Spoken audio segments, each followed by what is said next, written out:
El presente video es un homenaje al último patriota, y debido a que algunos se preguntarán quién era el coronel, el homenaje se estará presentando en formato de historia, la historia de una figura muy importante dentro del ejército argentino, pero también símbolo de lo que es amar a tu nación y protegerla, pese lo que pese y pase lo que pase. Como irán viendo con la cronología de los hechos, él tuvo participación por ejemplo en Malvinas, en la lucha contra la subversiva extrema izquierda que atemorizó a la sociedad, así como también tuvo su participación en la defensa de las Fuerzas Armadas en el momento en que Alfonsín la estaba destruyendo. En fin, varios acontecimientos muy importantes en nuestra contemporaneidad.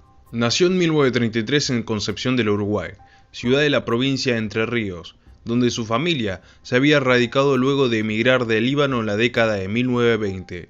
Creció en una familia drusa, quienes tienen como principio de vida a Dios, a la patria y a la familia. Soy de origen de libanés, de padre y madre, pero de religión drusa, que es una etnia muy chica, que no es musulmana y tampoco es católica, maronita. Esta etnia tiene, por sobre todas las cosas, una conducta.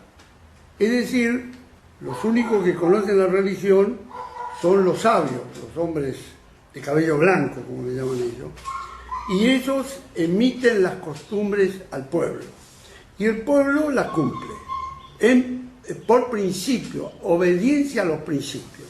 Por ejemplo, a Dios, a la patria, a la familia, entre otras cosas, a la amistad, etcétera, etcétera. Pero por sobre todas las cosas, hacen cumplir lo que está impuesto por Dios. Ser buena persona, tener rectitud en la palabra. Eso es lo que yo absorbí en mi casa.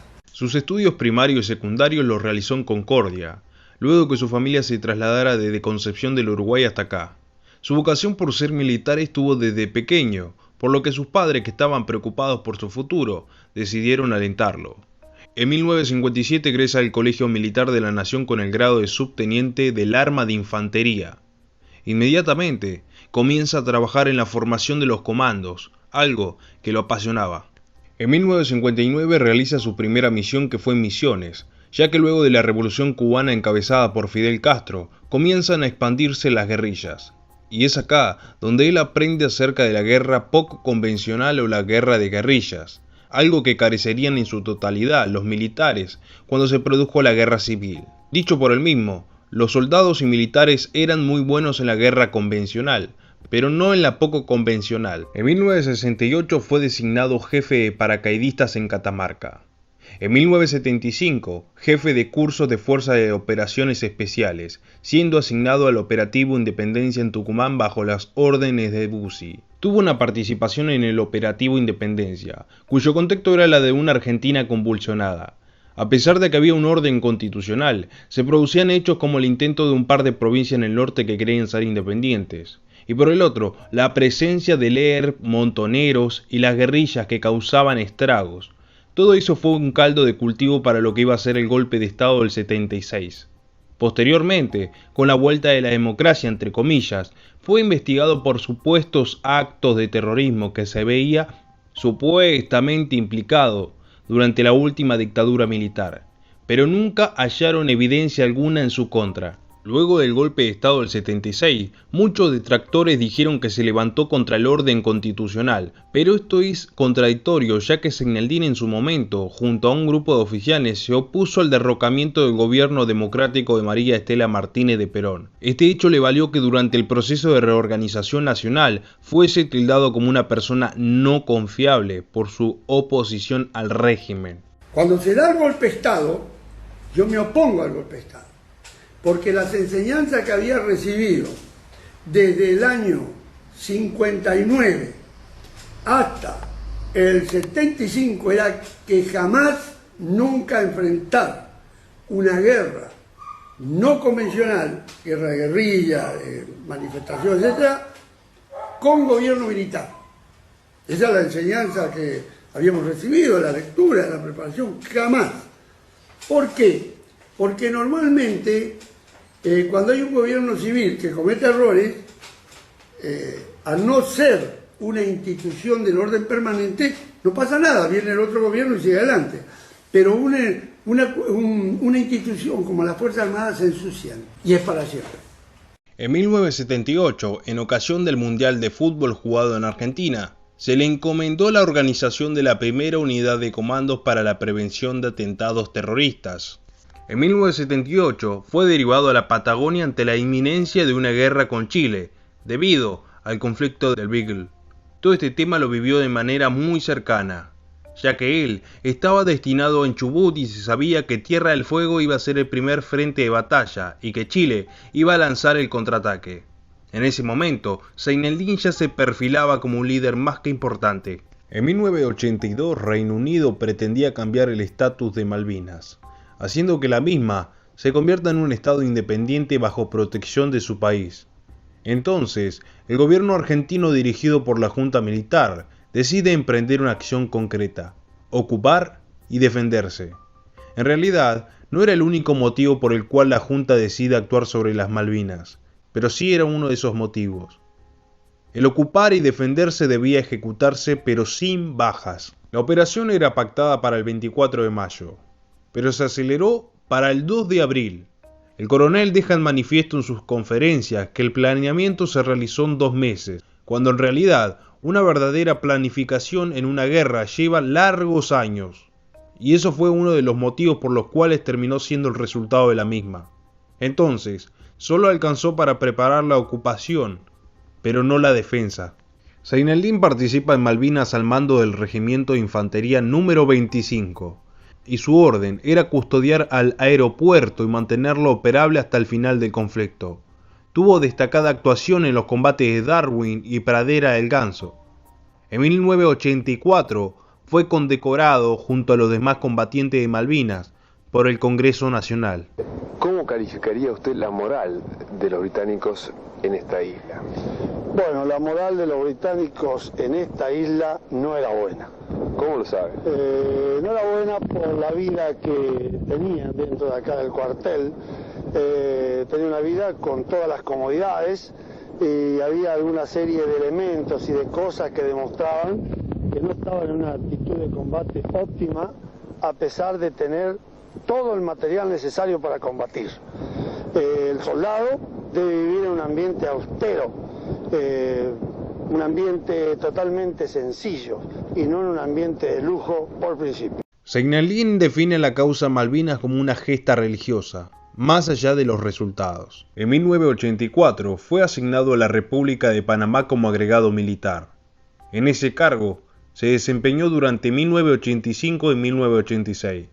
Concluido ese periodo y, por especial solicitud del gobierno de Panamá, le fue extendida su comisión en ese país en el carácter de asesor militar.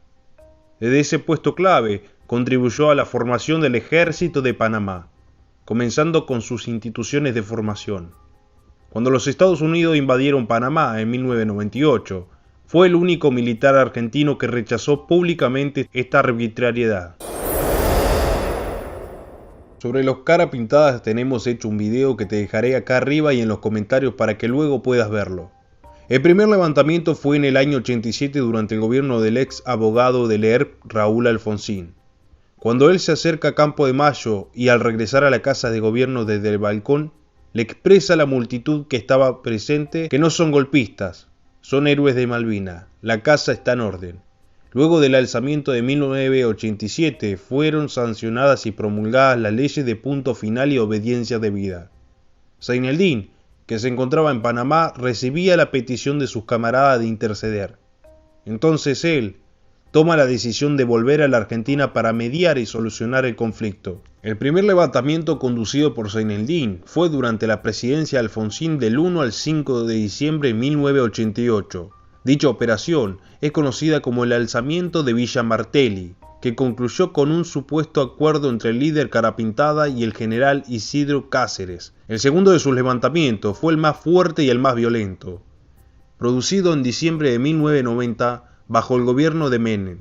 Zaineldin, que había sido traicionado por Menem y que estaba preso en San Martín de los Andes, había planificado este acontecimiento. El mismo día, el gobierno declaró el estado de sitio durante 60 días. Los carapintadas se rindieron el 4 de diciembre y ese mismo día se levantó el estado de sitio. Su participación en los pronunciamientos militares argentinos tuvieron el único objetivo de impedir la disolución de las Fuerzas Armadas. espiritualmente afectada tras Malvinas y la lucha contra la subversión. Conocedor de los planes internacionales para con Latinoamérica, buscó a través de estas manifestaciones impedir que se cumplieran los esquemas contra las Fuerzas Armadas propuestas por el señor expresidente de los Estados Unidos, Bush. En estos tiempos realiza conferencias como la geopolítica de la droga, así como también análisis sobre Malvinas. El tema primero que voy a tratar son los antecedentes históricos de la maniobra geopolítica mundial más importante y que al día de hoy perduran. Los ingleses, ante esta circunstancia, inmediatamente establecen dos submaniobras, dividen su maniobra geopolítica en dos submaniobras, una maniobra militar y una maniobra política. La maniobra militar fue tomar las Islas Malvinas, es decir, rodear el país y tomar las Islas Malvinas, y por el otro lado, incentivar la lucha entre los caudillos para debilitar internamente al país. El Consejo Supremo de las Fuerzas Armadas lo condenó a Zeinaldin a reclusión perpetua, al considerarlo responsable máximo del motín. Cumplió condena en el penal militar de Magdalena y luego en Campo de Mayo. Pasó 13 años en prisión. Durante su juicio expresó: "A mí me ampara la voz de los hombres de Malvinas. Yo estoy acá representando a los héroes de Malvinas". Con respecto a mi persona, el jefe militar es como un padre de la casa. Está siempre, aunque no esté físicamente. Dice nuestro reglamento que el jefe es responsable de lo que haga y debe hacer.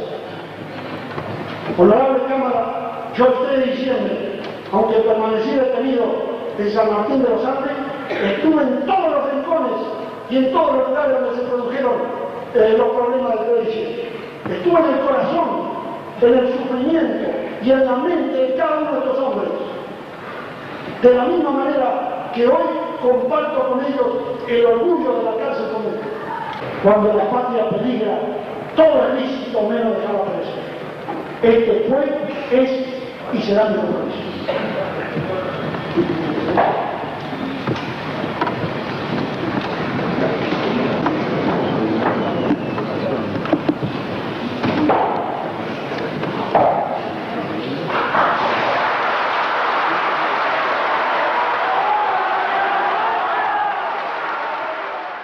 El 25 de mayo del 2003, Eduardo Duhalde firmó los indultos de Zeinaldin, del líder del movimiento Todo por la Patria Enrique Gorriarán Merlo, y a 7 militares involucrados en los alzamientos Carapintadas. Ante el indulto de Zeinaldin, ¿qué han dicho los políticos y los periodistas? Esto propicia la impunidad. Yo la verdad que me sorprendió, pero no creo que el indulto sea un buen camino. Más allá de los personajes que se ven involucrados en este tema, creo que el sentido de la impunidad a veces es gravoso, ¿no? Es decir, no sirve el indulto, me parece a mí. Si bien la Constitución establece esta facultad que tiene el presidente, obviamente se tiene que analizar en cada caso concreto y qué generó estos tipos de delitos. Hay que decir que estas dos personas pusieron en vilo a la sociedad, no son delincuentes comunes. Por lo pronto, a la hora de decretar el indulto y darles el perdón, habrá que pensar cuál es la responsabilidad del presidente que lo hace. Se puede decir que a la luz de las instituciones esto destruye el Poder Judicial, destruye el trabajo de los jueces de la democracia que, mediante un juicio justo, determinaron que ambos eran responsables y fueron condenados a reclusión perpetua. Genera impunidad, establece desigualdad ante la ley y sobre todo, repito, el Poder Judicial se queda con la boca abierta. No se respeta la división de poderes en la Argentina. Pero los delitos que ahora se indultarían fueron cometidos durante la democracia.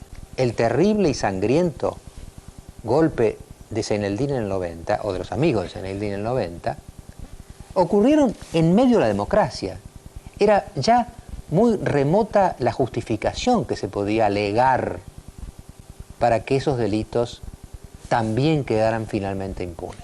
Un alto porcentaje de las personas consultadas por La Nación, por ejemplo, en esta encuesta que van a ver ustedes, se opone al último de los indultos. Ustedes ven ahí claramente como una alta mayoría de la gente se opone. De los periodistas estamos totalmente acostumbrados a ver los tan cipayos que son, los mentirosos, inescrupulosos y mercenarios. Pero ahora, Lamentablemente debemos recurrir a un baldazo de agua fría, los testimonios de los ciudadanos. Mal, son dos personas nefastas, dos personajes nefastos para el pueblo y la verdad que tendrían que cumplir su condena como toda la gente, ¿no? Que acá seguimos como estábamos, está todo, abrimos la puerta en cualquier momento y sacamos a todos los delincuentes que están adentro, ¿no es cierto? Pero bueno, está todo así acá, no. ¿Opina así de los dos casos, digamos, piensa del mismo modo, Sí. tanto con Gorrearán como con Seinelin? Sí, de los dos casos. ¿Por qué? Porque donde hay muertes, como hubo, yo creo que tiene que haber justicia y tiene que haber responsables. Pienso que Dualde lo criticó muchísimo a Menem, me está haciendo exactamente lo mismo que hizo él. Me parece de terror. Sí, básicamente estoy en contra, en el sentido de que creo que la justicia tiene que ser independiente del poder político y es la justicia la que tiene que decidir. Ninguno de los dos. Ninguno de los dos. Primero uno rompe la disciplina militar del ejército y el otro era un guerrillero nato. ¿Sí? Murió el 2 de septiembre del año 2009, de un ataque cardíaco a los 75 años. La ministra de Defensa de Argentina, la ex terrorista Nilda Garré, prohibió que reciba los honores de militar. Espero que te haya gustado este homenaje a Seinelin, compatriota. Te dejo la serie Los Cara Pintada para que lo veas. Es importante que compartas este video en tus redes sociales. Finalmente, ¿qué pensás de Seinelin? Nos vemos en la próxima.